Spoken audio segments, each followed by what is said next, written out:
Цаанахаас Солонгост нэг маш богинохон хугацаанд бүүн болоод бүр мэдээний сувгуудаар мэдээгээр хүртэл гарах хэмжээний ингээд хяналт аваад байгаа нэг юм постны талаар одоо болсон явдлын талаар та бүхэн ингээ ярихаар шийдлээ. Гэрээ цэвэрлүүлэхэд цэвэрлэгээний компанид захиалга өгсөн залуу гэр бүл эхнэр нөхөр хоёр байгаа байхгүй юу. За тэгээд тэр айлыг цэвэрлэх гэж утсан цэвэрлэгээний компани ахлах буюу одоо Тэмжаан гэдэг бүгд ярьчих. За энэ гурийн хооронд болсон маргааны талаар байгаа. Нэг том битээ залуу ингээд айлд ороод шууд заваа угаацсан ингээд ацгаж байгаа, цацж байгаа тийм бичлэг бол ингээд явж байгаа. За тэгээд энэ хэрэг бол Кимпо хотод болсон юм байна. Энэ хэргийн нэрийг нь болохоор Кимпо өмөл бүгтан гэж нэрлэдэг байгаа юм байна. Өмөл гэдэг чинь болохоор одоо бохор ус угаацыг ер нь бол хэлж байгаа байхгүй юу. За тэгээд бүгд энийг монголоор угаацсан бөмбөглөлгээ нэрлэлчээ.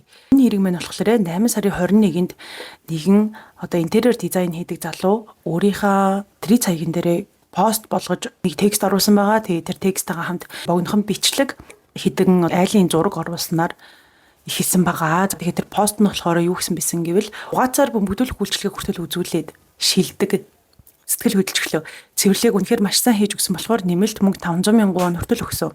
Байн нэмэлт мөнгө гэд байсан болохоор хүснээр нь бүгдийг өгсөн.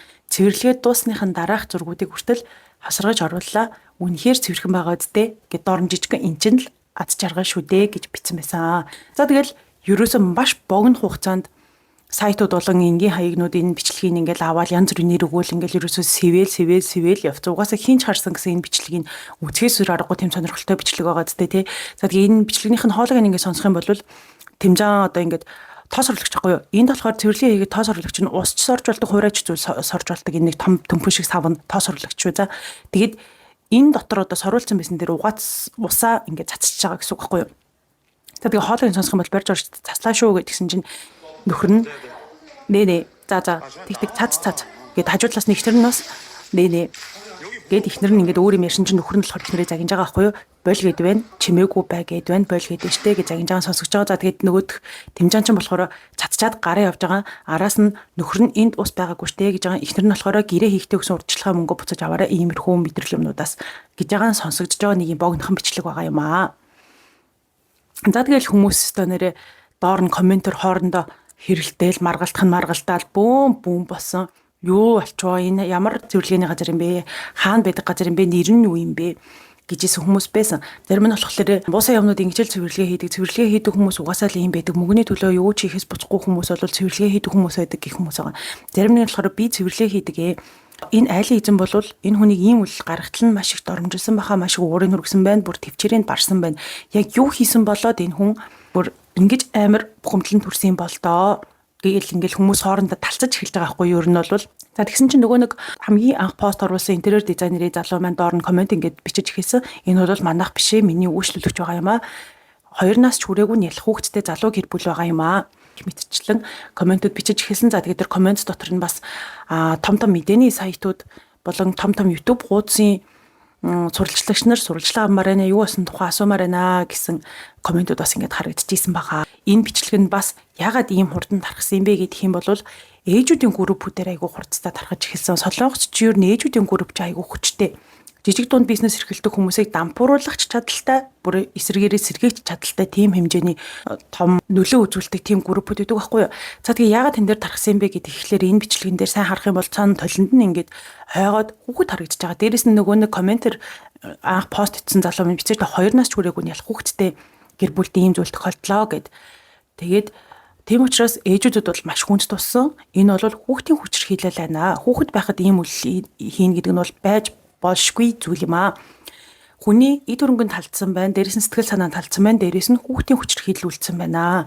Тэгэд ийм үйлчлэгээ үзүүлчихэд 500 мянган вон нэмж ингэж аавна гэдэг чинь бол одоо байж болцсохгүй. Тэгэл нөгөө Тэмжааны хчин бол өстой нэр үх гэх нь холгвол хүмүүс бол зөндөө хараад эхэлсэн байгаа. Тэгсэн чинь яг 24 цагийн дараа буюу 8 сарын 22-ны шөнө 2 цагт нөгөө Тэмжаан маань яг адилхан тэр пост хийж гараад ирсэн. Маш урт пост одоо өөрийгөө зөвтгсөн тайлбар пост хийсэн байгаа. Тэгээд тэр 1-ээс 14 хүртэл ингээд ерөнхийдөө тэр тухайн өдөр 21-нд цэвэрлэгээ хийсэн айлд одоо юу болсон, яагаад тэр угаацыг цацах хэмжээнд хүрсэн юм бэ гэдгийг л ерөнхийдөө өөрийгөө тайлбарсан байгаа байхгүй юу. Тэгээд нэгдүгээрт нь бол ингээд очсон чинь өөртөө нах гэрээ хийсэн байр нь бол 25 пион байсан юм байна. Энд 1 м квадратаас 2 м квадрат гэж байрыг хэмждэггүй байгаа. 1 пион 2 пион гэж хэмждэг. За тэгээд 25 пянтай айлгээд 25 пянгоор тооцоод мөнгө авахар болцсон байсан чинь тэр айл нь бол 25 биш бүр 34 пянтай тийм том айл байсан юм байна. За тэгээд 9 пянгийн зөрүү гарч байгаа учраас 90,000-ыг нэмж өгөөрэй гэж хэлсэн юм байна. За тэгээд дээрэс нь айлын эзэн анх хэлэхдээ болохоор засвар хийсэн интерьер хийсэн байр цэвэрлэгийг хэлмээр байна гэж гэрээ хийсэн юм байна. Гэтэл очсон чинь хүн амьдарч агаад дөнгөж одоо айл нүүж гараад цэвэрлэгээ ороод дараагийнх нь айл орох жоо тийм айл байсан. Ямар ч интерьер одоо засвар интерьер бол хийгээгүй байсан гэж хэлсэн байгаа. Энд нэг тийм тохиолдлууд байдгийн нүүхэд сайн өдөр гэж байдаг байхгүй юу. За тэгэхээр нүүхэд сайн өдөр бол яг ийм тохиолдлууд гардаг. Эхний айл нь нүүж гараад дунд нь хальт цэвэрлэгээ оронгуудаа дараагийнх айл нь нүүж орох эднийх тийм тохиолдол байсан байгаа байхгүй юу. За тэгээд цаг нь болохоор 11 цагаас 2-ын хооронд цэвэрлэгээ хийнэ гэж анх гэрээ хийгээд тохиролцсон байсан юм байна. За тэгээд мөнгө нь болохоор хизээч 500 мянган тэрийг бол нэхэж аваагүй намайг гүтгсэн. Би бол урдчлага 100 мянгаыг авсан. Тэгээд авах ёстой мөнгө нь 310 мянга байсан. 2 цаг хүртэл цэвэрлэнэ гэж тохирсон байсан. Би одоо тэр пост хийсэн хүний хэлж байгаа шиг 500 мянган тэрийг бол ерөөсөө нэхэж нэмж аваагүй 90 мянгаыг л нэмж өг гэж хэлсэн. Ягаад гэвэл айлын эзний хийснээс том байр байсан учраас тэгж хэлсэн гэж байгаа. Хэрүүл юунаас үүссэн бэ гэхээр 11 гэд эхлэх байсан чинь эхний айл нь болохоор нүүж дуусааг байсан юм байна. Тэгээд 12:30-аас эхэлсэн юм байна. Ажил нь бол 11 гэд эхэлнэ гэжсэн. Ажил нь 12:30-аас эхэлсэн юм байна. Тэгээ 2 хүртэл гэхэд тийм богино хугацаанд би цэвэрлэж амжихгүй учраас зөвхөн том өрөөний том цонхыг 2:0-тон за тэгээд бүх шалыг хийгээд өгье гэж тохиролцсон чинь нөхөр нь за тэгье гэд хэлсэн юм байна. За тэгээд цэвэрлэгээ дуусаад бүх юма хийчгээд мөнгө авах гэсэн чинь айлын ихнэрт бол тэр цэвэрлэгээ нь ерөөсөө таалагдаагүй юм байна. Тэгэхээр энэ залуу бол одоо тэгвэл та энгийн цэвэрлэгээ биш премиум цэвэрлэгээ хийлгэж болно. Нэгдүгээрт, хоёрдугаарт та угаасаа нүүх ёстой. Тэгээд энэ нүүх ёстой хүмүүс чинь бидрийг премиум цэвэрлэгээ хийх юм бол удаан хугацаанд хүлээх учраас та ингээ биднэрт бид нар бас дараагийн ажилтай дараагийн ажлын маань ингээ мөнгөний төлчих юм бол бид нар тэгээ сайхан цэвэрлээд өгье гэд хэлсэн юм байна. Тэгсэн чинь одоо айлын ихнэр бол хизээч тэрийг хүлээн зөвшөөрөөгүй, нөхөртөө чинь тохиролцсон гэдгийг ч гэсэндээ хизээч хүлээн зөвшөөрөөгүй. Одоо тэр премиум чонсуу хийлгэе гэдгийг ч гэсэндээ ерөөсөө хизээч хүлээн зөвшөөрөөгүй. Тэгээд харин оронд нь за тэгвэл одоо цэвэрлсэн мөнгөө энгийн цэвэрлэгээ хийсэн одоо би үйлчлэгээ үзүүс үйлчлэгийнхаа мөнгийг авъя гэдгсэн чинь айлын ихнэр бол үгүй гэдэгс чадахгүй. Над таалагдахгүй байгаа учраас би ямар ч мөнгө төлж чадахгүй гэсэн юм байна. За тэгээд хэрүүл ихэлсэн угаасаа л ингээл нэлээд л хэрэлцсэн байгаа штэ хоорондоо зөндөө маргалдж жагаад тэгвэл би энэ байрыг чинь хуучин байсан байранд нь хуучин байснаар нь болгоод өгөө одоо ингээ заваан болгоод өгөө гэдгсэн чинь тэгээ гэхээр нь нөгөө усаа оруулж ирээд цацчихуу гэсэн чинь цацаа гэсэн болохоор нь цацсан юм байна. Тэгээд энэ залуугийн хэлж байгаагаар бол би хизээч 500 мянгаыг нэмж авъя гэж хэлээгүй, хизээч хүүхдийг нь хүчирхийлээгүй, хүмүүс бол намайг хүүхэд хүчирхийлсэн гэж маш их дайрч доромжилж байгаа. За би сэтгэл хөдлөлөөрөө бол ийм үйлдэл хийж энэ угац цацсан үйлдэлтэй бол маш их харамсаж байгаа. За тэгээд энэ үйлдэлтэй харамсаад би тухайн үедээ шууд уучлалт гуугаад энэ бүх одоо асгасан завар усан юмнуудаа цэвэрлээд энэ хүмүүс чинь нүүх ёстой учраас дахиад би нөхөртөө тохиролцсон гэж байгаа байхгүй юу. Дахиад нөхөртөө тохиролцоод би уучлалт гуугаад нүүлгэлтийн хүмүүс ч гэсэндээ хүлээж исэн учраас үлдсэн мөнгө авахын тулд үлдсэн бүх юмаа цэвэрлээд ингээд зургийг аваад баримтжуулсан ингээд зургнуудыг энэ ч гэсэндээ оруулсан. Тэгээд үлдсэн 400 мянга ч гэсэндээ авсан юм бэлээ. 400 мянгаагаа авсан гэдгийг бас оруулсан. Тэгээд тэр мөнгө оруулсныгаа яагаад зураг оруулж байгаа вэ гэхээр би хизээч нэмж 500 мянгаыг аваагүй, зөвхөн авах ёстой мөнгө л авсан юм а гэдгийг оруулж байгаа байхгүй юу. За тэгээд нэг ийм пост оруулсан. Тэгэл хүмүүс чинь нөгөө эхнэр нөхөр хоёрын талд байгаад цэвэрлэгээний тэмжээнийг өстөнөр өгтөл нь хараад исэн хүмүүс чинь зарим нь бол энэ тэмжээний талд орж эхэлсэн. Тийм ээ, ямар нэг юм шалтгаан байж л байгаа, ямар ч шалтгаангүй өөр айлын шал руу болвол тийм ус энтер цацаж асхна гэдэг бол эрүүл хүний хийх үйлдэл биш ээ.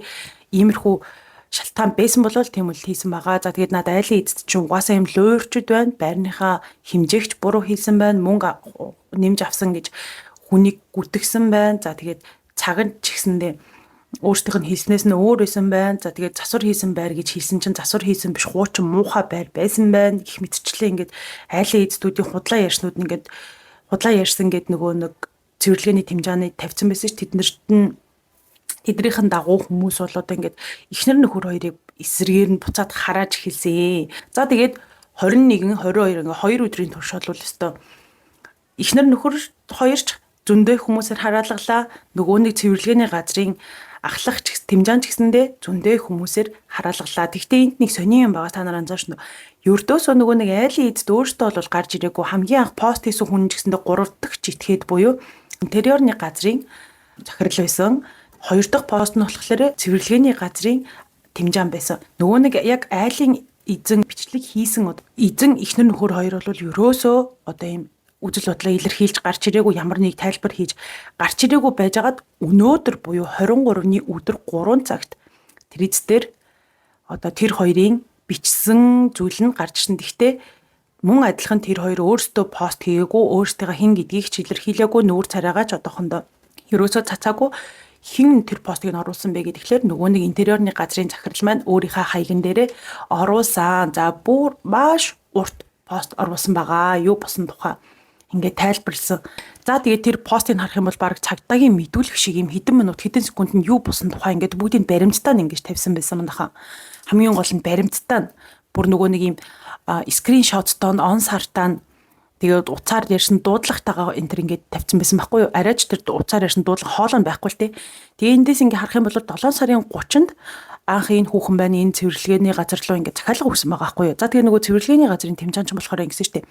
Би засвар хийсэн байр гэж бодсон чинь хуучин хүн амьдарч исэн байр байсан. Дундын цэвэрлэгээ байсан. Би тэрийг бол мэдээгүй гэж хэлсэн штэ. За тэгсэн чинь энэ хүүхэн болохоор дундын чонсоо гэдгийг, дундын цэвэрлэгээ гэдгийг анханаас нь мэдэж байсан. Яг гэвэл би захиалга өгөхдөө анханасаа дундын цэвэрлэгээ хийлгэмээр байна гэж хэлж энэ хүнд захиалга өгсөн мессежээ ингэж скриншотыг гаргаж ирсэн. Урдчилгаан мөнгө 100,000-ыг авсан гэж тэр Тэмжаан маань хэлсэн. Гэтэл 120-ыг өгсөн гэд бүрийн Тэмжааны өөрийнх нь нийт 430-аас урдчилгаан мөнгө 120-ыг аваад үлдэгдэл 310 үлдлээ гэдэг мессежийг нь бас явуулсан байгаа. Үйлчж авалцсан мессежнээс нь ингээ харахаар дундын цэвэрлэгээ гэдгийг бүр мэдхийн дээр мэдчихсэн. Дээрээс нь засвар хийгээгүй байр гэдгийг мэдхийн дээр мэдчихсэн. За тэгээд 2 цаг хүртэл 11-ээс 2 хүртэл гэрээ хийсэн гэж нөгөө Тэмжаан маань хэлсэн тийм ээ. Гэтэл энэ мессежн дээр нь болохоор 2 хүртэл хийж амжих уу гэсэн чинь айлуулах цагийг уртаар ингээд аваад өгөөрэй. 3 хүртэл ингээд тохируулаад өгөөрэй. Ягаад гэвэл богино цагаад хийх тусам ингээд хийж дуусны дараа муухай байна гэж хүмүүс хэлдэг учраас уртаар аваад өгөөрэй гэж хэлсэн байгаа юм аа. За тэгээд мөнгөний тал дээр ч гэсэндээ нийт мөнгө нь 430,000, урдчилгаа мөнгө нь 100,000 биш. Нөгөө Тэмжаан маань 100,000 гэж хэлсэн дээ. 120,000-ыг аваад үлдэгдэл мөнгө 310,000 байсан гэдэг мессеж бол энэ дээр байгаа юм аа. За тэгээд тухайн өдөр юу босон тухай бас ингээд маш дэлгэрэнгүй бичсэн байлээ. Тухайн өдөр 11 цаг 11 минут болж байхад хамгийн анх нөгөө цэвэрлэгээний газрын Тэмжаанаас дуудлага ирсэн гэсэн. Би ирсэн чинь өмнөх айл нь нүүж дуусаагүй байна. 12 цагийн үед дуусна гэж байна. Бид нэр доор одоо ингээд бодисоо бэлдээд цэвэрлэх багаж хэрэгслээ бэлдээд байж байя гэж дуудлага хийсэн. За тэгээд 11:40-ийн үед одоо нөгөө ихнэр нөхөр хоёр маань гэртээ ирсэн байгаа хгүй юу? Шинэ орж байгаа байранда. Тэгээд оцсон чинь нөгөө Тэмжаан байгаагүй. Залгаад бид нар ирсэн байна. Харсан чинь зарим нэг өрөө нь ингээ хоосон болцсон байна. Нойлууд нь бас ингээ хоосон болсон байна. Тэдрийг хоосон байгаа эсгүүдээс нэхлээд цэвэрлээд өгч болох уу гэдгсэн чинь нөгөө Тэмжаан байна. Бүх бодисоо нийцэд нь ингээ цацах ёстой учраас тэгэж төрүүлж эхлэн гэсэн ойлголт бол байхгүй. Зүгээрээ бид нар хүлээж ия гэдгсэн байгаа юм аа. Энэ ажлыг чинь бол би өмнө нь зөндөө хийжсэн одоо ч бас хийсээр л байгаа. Тэгэхээр иймэрхүү тохиолдолд бол угаасаа хин яарж байгаа учраас дараагийнх нь бараг айл нүлгэлт нь ирээд орох гээд хүлээж идэг учраас нь хоосон болсон өрөөнүүдээ ер нь бол төрүүлж ороод цэвэрлжиж болдог. Тийм болдоггүй хизээж болохооргүй тийм асуудал бол биш ээ. Тэгэхээр энэ цэвэрлэгээний газрын ахлагыг ямархуу зан аршинтай хүн бэ гэдэг нэгнээс ингээд харагдаж эхэлж байгаа юм аа. 12 цаг 20 минут орчимд ингээд ажиллаа хийж эхэлсэн юм аа гэдэг жаа. За тэгээд нөгөө нэг байрыг том жижиг гэж одоо луурцсан ухааны юм яриад байсан шүү дээ. Тэр тал дээр болохоор хилэн гутал нь өө тийм үү би мдээгүй шүү дээ. Та надад ингээ баримтыг явуулж болох уу? Ямар хуу хэмжээтэй гэдгийг яаж шалгадаг вэ гэдгийг асуугаад шууд одоо нэгсэн мөнгөний өгсөн гэсэн. Тэгээд Тэмжаанныхын оруулсан постн дээр болохоор 90,000-ыг авсан гэж бичсэн байсан шүү дээ. Тэгсэн чинь энэ хүүхэн болохоор би 110,000-ыг өгсөн гэж бичсэн байна лээ. За тэгээд дээрэс нь энэ дээр бас юм том гарсан юм нь болохоор энэ Тэмжаан байна. Нэмэлт мөнгө нэгсэн гинэ 400,000-ыг яагаад нэгсэн бэ гэхээр энэ байр чинь маш заваан байр байна гэж зургийг явуулаад ийм муухай байрыг бол бид нар ийм богинохон цагт цэвэрлэж чадахгүй. 12:30-аас ажиллаа эхлээд 2 цагт дуусгах болохоор бид нар энийг цэвэрлэж чадахгүй. Тиймээс та нар сайн цэвэрлүүлэхийг хүсчихвэл 400,000-ыг нэмж өгөх юм бол премиум цэвэрлэгээ хийж өгье. Үгүй бол зүгээр энгийн цэвэрлэгээ хийж өгье. Тэрэнд нь юу багтах вэ гэх юм бол Зөвхөн том өрөөний цонхыг угаагаад 2-0-ын цэвэрлээд шалнуудын цэвэрлэж өгье гэж хэлсэн гинэ. Одоо энэ хоёр бодохдоо болохоор энэ барилга чинь баригдаад 6 жил болж байгаа учраас тийм амар хуучин барилга биш юм чинь ер нь бол энгийн цэвэрлэгийг хийлгэхэд гайгүй баха гэд за тгийгээ тохирсон гэж байгаа юм аа. За тэгээд 1:30-40 үед гэртээ ингээд очисон чинь 2 гадаад эмэгтэй ажилтан за тэгээ нөгөө Тэмжаан 3 чинь ерөөсөө ажиллаагүй зогсож исэн аль хэдийн ажиллаа гэж дууссан байсан. Тэг гэртээ ороод харсан чинь нэг ширхэгч сургуулга, нэг ширхэгч 50-оор арчаагүй байсан гэж одоо энэ айл ихнэр бичсэн байгаа байхгүй юу. Нөгөө Тэмжаан чинь айлаа хүлээлгэж өгөөд мөнгө авах гад зогсож байгаа штэ. Тэгээд нөгөө айлын ихнэр бол ууралж хэлсэн юм цэвэрлэгээ мөн юм уу? Айл чи нүүж орох гээд байгаа штэ. Юмаа ингээд хиймээрээ штэ яаж ийм заваа юмд юмаа хийх юм бэ гэд маргаан үүсэж эхэлсэн байгаамаа. За тэгсэн чинь нөгөө Тэмжаан чи ерөөсөө нөгөө 400 мянга л яриад байсан. Хэрвээ та сайн цэвэрлүүлэх байсан бол 400 мянгаыг өгөөд премиум цэвэрлэгээ хийлгэхгүй яасан. Бид нар энгийн цэвэрлэгээл хийсэн тохиртой чинь тохиролцсон гэдэг үгээ ингээд байн хилээд л байсан юм байна. Энэ хүн бол ийм цэвэрлэгэнд бол би сэтгэл ханамж бус байна. Би мөнгө өгч чадахгүй гэдгсэн чинь тэгвэл танаа гэрийг чинь хуучин байсан хэвэнд нь оруулаад өгье гэд одоо тэр угаац оруулж ирээд асгасан нь тэр юм байна. За тэгээд энэ бүсгүй бол зурган дээр харуулсан байгаа. Тэр цонхыг мань цэвэрлэж өгсөн гэсэн цэвэрлэж өгсөн цонх нь хүртэл ийм байсан гэд оруулсан юм байна лээ. За тэгээд энэ хүүхний хэлж байгаагаар бол угаац асгуулчаад та одоо энэ манай гэрээс гарна уу гараач гэж хэлээд хаа тэр залуу ерөөсө гараагүй юм байна би мөнгө авч иж гарнаа мөнгө өгөхгүй бол гарахгүй та цагтаа дуудаа гэж хэлээд гарахгүй ахаар нь аргаа орсондоо одоо айлын эзэд болох ихнэр нөхөр бол цагтаа дуудсан юм байна цагдаа ирээд бүх үйл явдлыг хараад эргийн газрын зургийг нь дараад за тэгээд тэр Тэмжааныг бол та энэ хувийн эзэмшлээс гарна уу танд айлын эзэд гар гэж хэлээд шаардаад хахад та гарахгүй байгаа гэдэг чинь та бол хувийн эзэмшилд одоо зөвшөөрлгүйгээр халтсан гэдэг гэмт хэрэг тань дээр үүснэ тийм учраас та гарна уу гэдгсэн чинь нөгөө залуу чинь гараад нэг давхарт очиод одоо захиралтайгаа бол таны хүнтэй ярьсан тэгээд удаачгүй нэг захирал нь бол нэг залуу орж ирээд босон процессыг хараад нөгөө заван байгаа гэрийг хараад уучлалтгүйгаад нөгөө залуугаар бас уучлалтгүййлгаад бид нэр та нар одоо нүүж орох ёстой нүүлгэлтийн газрын хүмүүс чинь хүлээж байгаа юм чинь бид нэр энэ завар улсын юмаа цэвэрлээд өгье дээрээс нь энэ хідэн одоо таны зургийг явуулсан тэр шургуулга 50 өрөд чи арчаад өгье. Тэгээ та үлцэн мөнгө өгчхөө гэдгсэн чинь тэгье гэж тохиролцсон юм байна. Гэхдээ тэр тохиролцоог хийсэн хүн бол нөхөр нь байсан. Ягаад гэвэл нөгөө бүсгүй мэн маш их одоо хараалгаад хэрэлдээд одоо зүрх нь бараг салгалсан байгаа шүү дээ. Мэдээж хэрэг ямар ч хүн байсан гэсэн. Тэгээ жоохон хүүхдтэй байсан болохоор хүүхдээ аваад явсан байсан юм байна. Тэр хооронд нь одоо нөхөр нь ингэж тохиролцоо хийгээд нүгээд үлдсэн мөнгө болох 400 мянгаыг ингээд явуулсан юм байна. Тэрэн дээр нь нэмсэн 100 мянгаагаа өгөөд ерөнхийдөө 520 мянгаыг төлсөн юм байна нийтдээ.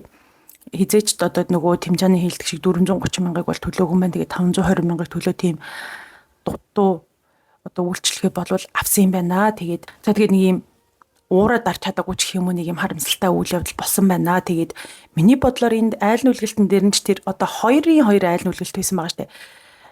Айл нүлгэлтэн дээр нь ч тэр тэгээд энэ цэвэрлэгээний газар нь ч тэр монголчууд ингээд ажилтдаг байсан баха гэж би бодоод байгаа байхгүй юу. Тэгэхээр та нар маань яг энэ үйл явдал болж байгаа газар нь байсан юм чинь одоо яг юу болсон тухай бас ингээд комментээр бичээрэй надад сонирхолтой санагдаад байгаа байхгүй юу. За тэгээд ер нь бол ингээд уураа барьж чадаагүй үсэ болоод айлд ийм зүйл ингээд лацгаж л байдаг тийм ээ. Ер нь бол одоо нүүж байгаа хүн ч гэдэг юм уу анх удаа нүүж байгаа хүн байж ч магадгүй бас анх удаага цэвэрлэгээний компаниар цэвэрлэгээ хийлгэж байгаа хүн ч байж магадгүй юм ойлгохгүй шал бала юм ярьдаг хүмүүс зөндөө л байдаг. Тэрийг ингээд тайлбарлаж хэлэх үүрэг чинь ер нь ажил чинь Тэмжааны ажил шүү дээ. Гэтэл одоо тэрийг арай ингээд дутуу хийсэн юм уу даа гэж надад харагдаж байна. За тэгээд энэ Тэмжаан ч гэсэндээ одоо тэгээд энэ хэрэг маань яаж дууссан юм бэ гэхээр энэ Тэмжаан ч гэсэндээ маш их доромжлуулсан, маш их хараад сонссон, сэтгэл санааны хувьд бол маш хэцүү байгаа. Дээрээс нь өөрийнх нь нүүр царай нь ингээд сошиал орчинд тараагдсан болохоор тэрэн дээрээ ингээд гомдол үсгэнэ гэж хэлж байгаа. Одоо өөрийнх нь эрхэнд талдсан, хүний нэр хүндэд талдсан, өөрийг нь гүтгсэн гэдгээр одоо хэрэг үсгэнэ гэж гисэн байр суурьтай байгаа. Бүр тэргээ хэрэгээ үүсгэчихсэн юм бэ нэлээ өргөдлөө өгөөд за тэгээд нөгөө талаас ихнэр нөхөр орхихлаарэ Тэмжаан бол гэрийнх нь хаягийг мэдж байгаа, өөрийнх нь хувийн мэдээллийг мэдж байгаа, утасны дугаар бүх зүйлийг нь мэдж байгаа учраас гэртээ байхаас бол маш их айж гэн гэсэн тэр Тэмжааныг бол юм уураа дарах чадваргүй одоо бронхтой хүн байна гэж үзэж байгаа. Тэгээ тийм учраас маш их айж байна. Байнга ингээд сэтгэл түгшээд унтаж чадахгүй байна. Тэр өдөр тэгж хараалгасан хараалуудаа хүртэл ингээд дахин чихэн сонсогдоод маш сэтгэл зүйн хувьд бол бас маш хэцүү байна. бас цагдаа дээр өргөдөл гаргаад гомдол гаргаад өгсөн байгаа. Одоо энэ нь ингээд угаасаа эрүүгийн хэрэг биш, зүгээр иргэний хэрэг учраас иргэний хэрэг үүсээд ингээд хин дээрээ өргөдөл гаргасан байдалтай байгаа юм бэ лээ. Ийм хэрэг болжээ. За тэгээд бичлэгтэй минь хамт байсанд баярлалаа.